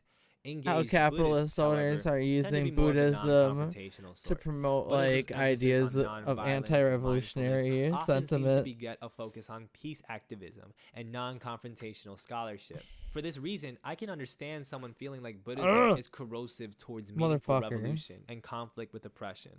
Then Oh again, my God. there is a These history of unthreaded Buddhists fucking confronting things. oppressive regimes and doing so sometimes without having to do a Ooh. conventional type of antagonism. Maybe the most hands, notable it example hurt. is that of Thich Quang Duc, whose self-immolation was captured famously on camera and sent shockwaves throughout the world as an act of rebellion towards anti-communist president Ngo Dinh Diem. I won't show the image here because it can be triggering, but if you listen to Rage Against the Machine, you've probably seen it already. This was part of what led to the US easing its support of his capitalist regime, which is the foreign policy equivalent of being a conservative that Ben Shapiro won't even co-sign. This act wasn't really in defense of communism, but as resistance towards the oppression of Buddhists by Diem's Catholic nationalism. Still, it shows that Buddhist activism is capable of tremendous things, and that any idea that Buddhism is incompatible with meaningful resistance by the oppressed is ahistorical. Buddhism has been adapted as a religious undercurrent for movements of oppressed peoples, notably the movement for Dalit rights in India, which was spearheaded by B.R. Ambedkar, whose work sought to synthesize ideas from Buddhism and Marxism. Through Buddhism, it is possible to amplify material analysis of oppression and come up with effective strategies to resist it, presumably short of setting ourselves on fire. I don't think most of us would be that hardcore. That said, what does engaged Buddhism actually have to say? Its first tenet, to avoid idolatry and dogma, is still really relevant and really important advice for any type of revolutionary or progressive movement. It's not to say don't believe anything or to urge people to sit on their hands, but it can help us reimagine what ideology and theory actually do. Thich Nhat Hanh wrote that Buddhist systems of thought are guiding means. They are not absolute truth. In his book, The Heart of Buddhist Teachings, he uses a parable that is very common that illustrates this idea. The Buddha said many times, "My teaching is like a finger pointing to the moon.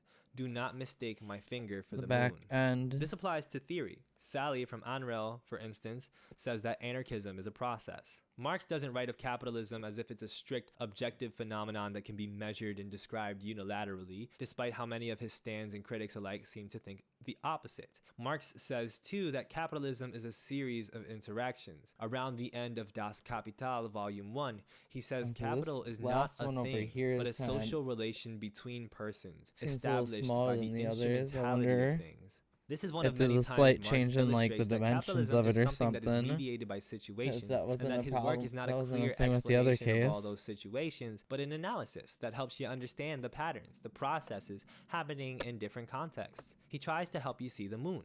In this case, the moon is wage theft. This may have been the corniest thing I've said, but I think it's a helpful way to ease some of our issues with ideology. It's a crazy we can't be inactive, but we also can't be dogmatic. The tenets of our ideologies are means of location. We can use them to get a general sense of who we are and where we are and what we're trying to do. But as evidenced by what we talked about in this video, you can take an ideology or a practice or a religion and basically do whatever you want with it. So the ideology or the religion or whatever, the doctrine in and of itself, these screws, is not enough I'm fighting to, with them. on its face as such, unite everybody. But there is this core tenet of Buddhism that actually says that there is no need to pull apart or bring together. But in fact, that this is something that happens naturally because we are all united, that there is no separation inherently between people that would cause the need to unite or separate. That tenet is called non-dualism, the idea that rather than there being multiple selves, that we are all sharing a sort of life. That's probably good it's enough. complicated and there's many readings of it, but I think it has this Probably really good enough. impactful effect on how we think about individualism and collectivism, which is a topic we talked about in a previous video. So like, if you need help, I have to help you, but why? Is it because it makes me a good person? Okay, I when mean, I that's do a the pretty last sticker, I individualistic gotta reflection try of and that. Is it because I get the need to placement benefit right. the society? Well, that can be very collectivistic, and those can both be problematic because why should myself be the most important thing to me? Or why should the society be the most important thing to me when, for instance, the self and the society can both be toxic things? Maybe I have to help you because you and I are the same, and not the same as in like we both have the same hair color, or we both listen to the same music, or even we're both human, but we're literally the same. We're two parts of one whole being. Wait, stop. Don't run. Don't run. No, I'm not trying to sell you incense. Okay, maybe we should save a conversation for non-duality for another day because the pits on my shirt are getting sweaty. For now, I think the simple takeaway of Why do I smell patchouli right now? Are you trying to sell me some fucking crystals? Huh?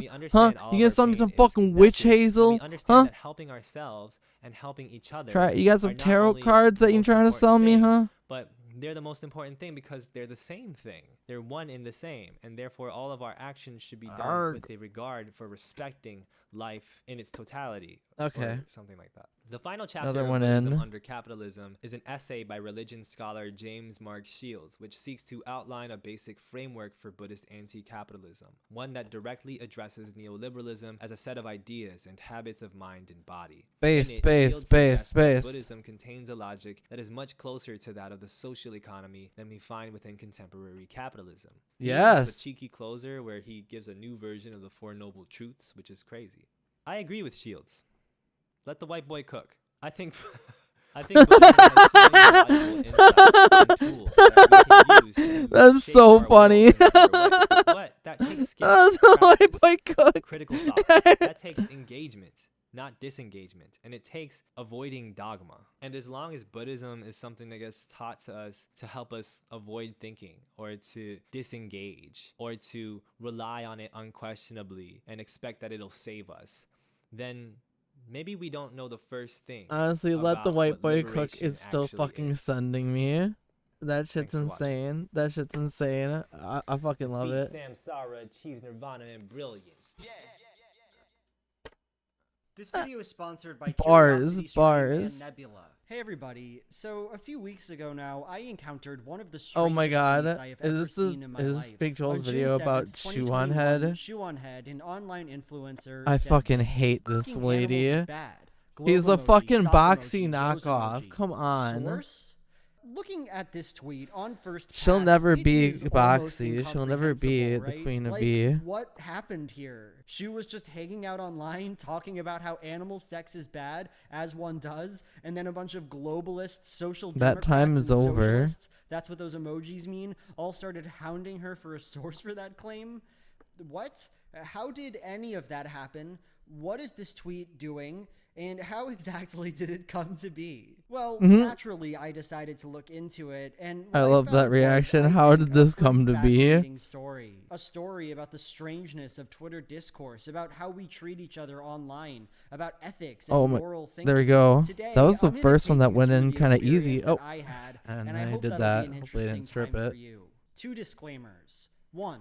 This video is not about canceling Shoe on Head. I know she's a controversial figure online, and we will talk about her a bit later on, but if you're looking forward to some big, important takedown, you're I mean, not gonna she's get just what you kind of want. faded from 2, relevance as you might have anyways, as she guessed, was always I'm gonna be destined talking to. for a little while about bestiality. It's not what this video is about. There's nothing graphic here, and I don't think I say anything particularly controversial, but just know what you're getting into. And with that, let's get into it. Our story begins with a humble Twitter user named Delaniac making the following tweet. Alright, time to capitalize on the vegan discourse for engagement. Absent extenuating considerations, survival, cost, health conditions, is killing an animal for meat morally different than bestiality? Please explain your reasoning below. Now, I'm gonna tip my hand here and say that yes, I do think there is a distinction to be made between these two acts. But He's that doesn't baiting, mean though. this isn't a He's good baiting for question or that sure. its answer is obvious. In fact, I'd say that thinking through it is pretty complicated. And since that's very relevant here,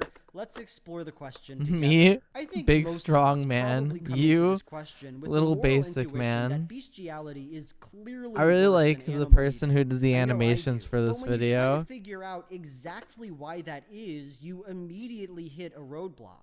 For one thing, killing an animal to harvest its meat seems to be very harmful to the animal. And just instinctively, I would say I don't really know how to measure that harm against the harm of animal sex. But to make matters worse, to make this question even harder, we have to acknowledge the current conditions of factory farming. Under this system, farmhands are regularly paid Yeah, to, it's baiting to you know, get to use this their to get hands to get to this inseminate thought experiment. cows. Even if The you come out point the is that in side like either the case of bestiality or the case choosing of meat, you're production, supposed to come out of it non-consensual thinking the acts are question is more performed on complicated than you animals. previously And yet, thought. the former act is broadly understood to be deviant, repulsive, and immoral, and the latter act is broadly understood to be lunch. So, why do we make this distinction? Well, I think this is a decent starting point. The difference between bestiality and burger eating has nothing to do with the harm caused to animals and everything to do with the characteristics of the person who does those things. Yeah. In the case of burger eating, while it is obvious and uncontroversial to say that this does harm to animals, it's a kind of instrumental harm. Burger Boy doesn't derive pleasure specifically Burger from the Boy. anguish of the cow. Burger No, Boy. He's not thinking about it at all. What he wants is beef, not the suffering of the cow. But the person who commits If a you want bestial beef, act tell is him I'm a exacting pleasure vegetarian and I ain't specifically fucking from a scared of him. situation that causes harm. Dogs do not want to have Oh, there's sex already with a screw in people. that I hole. think that's fairly obvious. Is that And true of so, all to of these have holes? That sex is to take joy from the invasion of boundaries, the skirting of consent. Why then I think might we're done. bestiality be worse than meat eating?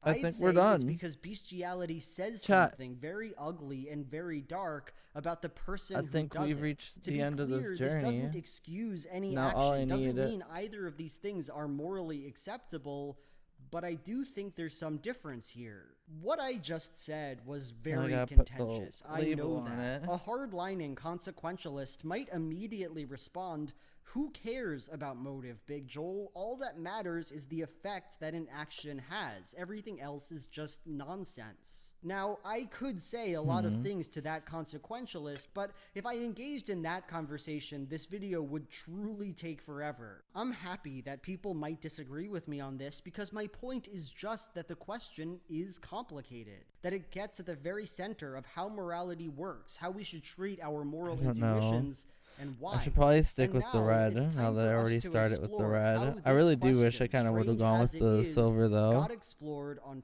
I just Twitter.com. figured since I have I debated the whether or original not to red properly introduce accents, Shoe-on Head in this video. Information right about there her isn't that I particularly should go important to the through. point I'm trying to I make, just so don't part of like me the way thought, this why bother? decal But she is looks pretty dang famous on there. online, so I figured Also, I'd give my a power bit got of a little info to the fucked up. totally uninitiated. Shoe-on Head began her career My as an reset's alright, anti-feminist, anti-SJW but there's kind of like this like gamer-gator. Her career hue revolved to the around area finding around some it where you can snowflake tell online it's and kind of like a roasting them decal. hardcore with facts and logic. That is Wonder- until roughly 2016 when two major things happened. First, Donald Trump was elected president and it shocked a lot of people. Second, Bernie Sanders became a trying to household gauge name, where this and with him sits. came a renewed mainstream interest in socialism. After this, feminism slowly crept into the background of online discourse and Shoe-on Head changed gears in a good way. She was always a liberal and she started emphasizing her support for leftist policies and Bernie Sanders more than her hatred for feminism and SJWs. A lot of people seem very concerned with the question, has Shoe-on Head changed? And I can't tell you the answer to that. She's a person. I'm sure her perspectives have evolved somewhat, but it's hard to say how specifically. Does she still think feminism is dumb as hell? Does she still think fatphobia is just made up BuzzFeed nonsense? Does she still think women are biologically determined to be less funny than our men? I don't know, and I barely care at this point. Anyhow, that's enough context. This is how glad that Shoe-on she Head first brought up responded to that. that question about eating meat and bestiality. We are natural meat eaters. We are not natural animal fuckers. We bang our own species. There's no reason to bang animals except for being some kind of hedonistic freak. Now, look, whatever you think of It my looks account okay. of the moral difference between these two acts, what Shu says here It kind is of a came out very bad. bad answer. And that's for two fairly obvious reasons. First, the The word natural silver has definitely no looks better than coherent the red, definition. though. That's not to say it's a bad word or that it has no uses, but it is imprecise and generally seems to refer to a random set of associations that people have. All right. Second, and more importantly, Let me try even if we did have some coherent definition try for putting a natural, game there'd in just still to be see no how- reason to think that what is natural must also be good. It seems intuitive to me to say that murder, Boom. which has been around since the beginning of Look at humanity, that. is natural, and that eating an airhead, this synthetic then- processed treat, is unnatural. But I think I'm right Nice when I little say pull. that Not too murder is bad. bad and airheads And then you can are see the delicious. Nintendrawr Here's through the it thing. too. It's Shu got the and Head's logo and argument here everything. isn't just bad, it Nice. is iconically bad. It is the bad argument. Every debate The only thing that makes me sad is that since this uses like RF signals to send out a video, I can't really test this console on stream. Social conservatives. So it's just something I'll have to test out later Homophobia and racism have all been defended on my with claims CRT. about what is and isn't natural. But hell I'm yeah. not saying that Shu believes in any of those things. I don't think that at all. This is their end but result. It's a bad argument with a bad With the track black record, and accents, it's I easy think as that looks shit to pretty call it nice. out. And so people did. Of course they did. Mhm. The wheels of Mhm. Twitter Mhm. turned. Mhm. If it was Mhm. natural to eat people, would you think it's morally okay to do so? As pointed out, this is a fallacy of And then appealing that to stays nature. there. Appeal to nature. Who would have thought that Shu would make eighth grader level argument? Now, I could go Okay. on and on with this. I have not scratched the surface of people angrily and accurately informing Shu that her argument was bad. To be clear, And I that's don't think this how was you cancel make- culture that's or how you- bullying that's or how you do whatever, a but show this kind of replacement for thing your can Nintendo- for your absolutely classic make a person Nintendo. feel defensive, make them feel like they have to vindicate themselves. I can't read Shu's mind, but perhaps this Alrighty, is why the guys. situation kind of escalated. I know it's a right little bit of a here. quiet, When Delaniac essentially quiet claimed stream, her but I hope you guys argument was enjoyed based on hanging out emotion, for a little she bit, and just having responded, "Let something me kind just of to bust out my passively fucking do data sheet explaining why on your fucking a Sunday. horse is bad." And then 30 minutes I later, know- it I know- seems this was not I know enough. I- and did a I probably standalone wasn't tweet quite to as her large entertaining. audience. She wrote the tweet that we've already seen. But Fucking like, animals is I'm wanting to bad. get this done Globe for a emoji, while, sock and I figured emoji, it'd be a rose fun thing to emoji. do together. Source? So now that we're And seeing this tweet, in I its didn't full have as much time to context, stream I think today there's as a I lot wanted that just to. feels wrong In the here, future, we're right? gonna be First doing off, she a started test, it. a mod She was stream the where one we who decided to modify engage with this Nintendo 64 discourse. controllers. She didn't I've just got say a, having sex I with got animals a is metal, bad. I got No, a she steel made a stick and whole bowl little combo argument that we there. got. Yet now she Actually, I can decided show that off some of those engaging with parts this real quick question while is I'm on over its face here. stupid Let and me just grab them. ridiculous. That's puzzling. But maybe more importantly, this was never an argument about whether or not bestiality is good. You can see that, right? Delaniac later says in this thread that he's a vegan. This question is obviously meant to get you thinking about if eating meat is bad, not if having sex with animals is good. But Shu just eliminates that part, omits it entirely from her account. Again, I got our puzzling. steel stick so here. What's going on here? Well, here's what I'd say. Shu is crafting her tweet around the desire This to is the make Tau- this this is the discourse Tau seem Renaissance as stick. silly and obvious as possible. First, she performatively Whoa. extricates herself from the Ooh, conversation, pretends she wasn't engaged got- with it in the it's got a first little place, Darlin nib, and in doing which is so, like a imagines softer herself as a plastic that, hapless, like, normal person helps who cushion simply it at found the end of the herself bowl. involved with this awful But, conversation. like, then she then removes the context. No longer was this it about comes with a veganism and custom how we clear evaluate gate. moral transgression. Suddenly, it's just, And, should I get sex with horses? A pretty trivially I got this easy custom question for button set most people to answer. from, And although it might not look it,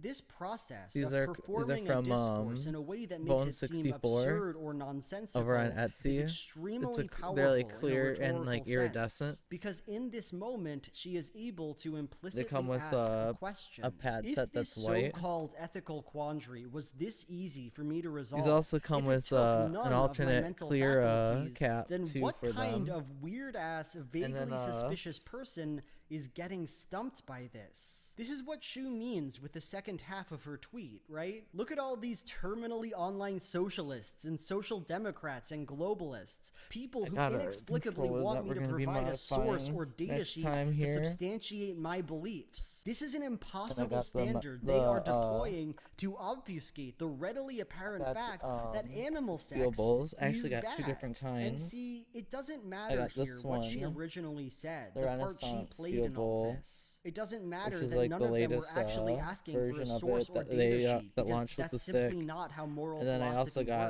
works. It the doesn't steel matter bowl that this is from, not the point Blue that Sticks. anyone was making, I'm because pretty sure now this is a company. these people are just weirdos. And then we're gonna be they are perverting swapping our out the discourse, sticks from justifying for no this, apparent ice blue reason controller. the needless harming of animals. And it's important to note the role this we're gonna be tweet plays installing within a larger the online context, the new because bowl, it's something we the find new, a lot, specifically we're gonna on be Twitter. rebuilding Before this the whole point, what was happening was a conversation. whole, Someone said assembly something. here. Shu made a point. People objected And to I it, and also she got have- mad. There was a give and take. There were also people have in from genuine Raptor conflict. But now, a with couple this other tweet, parts. all that is gone. Got the and what steel we're washer left for the with assembly. is this odd performance, And this then we got these presentation of tactile values and ideas in buttons, politics that is directed not for to any swapping out person, the- but to the public. the and right, this becomes clear like, with the final the right tweet and that left Shu made bumper, on so this instead of subject. You can spongy, see it'll the be a tweet nice little here, click. but what I'm more invested It'll be a in nice is the little clicky. responses that it got. Debate culture You can hear and that. its consequences And then have been a same with, disaster like, the for the Z-pad. left. Combos like Yeah, that tell tactile me there are Z-pad. some sick people in the world. So it'll if be I a was nice in a little face-to-face clicky Z-pad instead conversation of like and a had to tell spongy somebody press. why they shouldn't do that to a horse, So I'd this is just gonna leave be and then this is tell gonna be people a that total person wants to rebuild fuck a basically. horse. How is bestiality And is we're bad, gonna do it all controversial? live on the Why stream. would one Hopefully need I to don't even burn the shit elaborate out of on that? myself. Maybe letting everyone yeah. have an opinion was a bad idea. Free speech was a Probably mistake. gonna do similar thing where we Imagine watch being little publicly videos together, maybe dispassionate watch about music horse videos and fucking. talk about I may music not and stuff agree like with that. you politically, but I swear you have some of the weirdest people that and post then, on your like, threads, but and I yeah. thank you for opening my eyes So to if how you guys- fucked up some people in if you this guys enjoyed country any really part are. of this stream Shu today, is the good guy, definitely- the reasonable, common sense definitely, figure. And in order to we'll be sustain doing that it. narrative, I don't know if a we're gonna be doing it harmful next week political other or if we're gonna needs do to it in like be 2 weeks or invented. so. There is something I think it's gonna be inherently wrong a couple here, weeks and before we Shu, get in around her to own it small way, because is setting it right. I'm waiting I started on this one video final by part disclaiming that this story was not about canceling or calling out Pumbaa, Shu on head. And I hope another you see just how much I person mean that. in the For one mod, thing, mod all scene this that is makes parts small for these beans. A few tweets recently that didn't released go anywhere, a an couple online of drama that didn't rebuild add up gears to for much. the Hardly for a this. reason to hate anybody. So we're But gonna also, when I I look picked at up a couple Shu's of those actions and they're gonna here, be coming I am in deeply about a week and a empathetic. half or so. Again, I am not a mind most reader likely, or a psychologist, but I can depending so on easily imagine when they being ship in her out. shoes. But Somebody yeah. asked a question: how is meat eating different from And animal on sex? that note, though, Shu, I'm guessing, eats meat and has the strong sorry we desire didn't to finish not the have her video. actions be seen as similar. But it's 5 o'clock and I'm supposed to check in with somebody. I might be joining in with my friend for their band practice today. I gotta check in and see what they're all up to. And yeah, hopefully you guys had a good time hanging out. Once again, it was just kind of a little different, doing something a little different, seeing something a little bit low key. So I hope if you guys enjoyed lurking, if you guys just like were interested in it and kind of just like the build or anything, or if you guys just liked hanging out for the videos, thank you for sticking around for something a little bit slower. But yeah, we're gonna be going over to Yoko Big Man, a fellow streamer and friend. They're playing Dead by Daylight right now. They have a little Courage the Cowardly Dog PFP or PNG. Thanks for stream duties. Thank you for being here, Kaz. Thanks for sticking around for the whole time. I know it's something a little bit different. I know I keep saying that, but appreciate you for coming around so much. It's hopefully I can come see you in the next one of your streams. Have a good night for your day though, and go say hi to Big Man. They're a lot of fun. They're really funny. They're always somebody I play at Peak with and other stuff like that sometimes, and they're always just good peoples. But all right, see you guys later. Have a good day.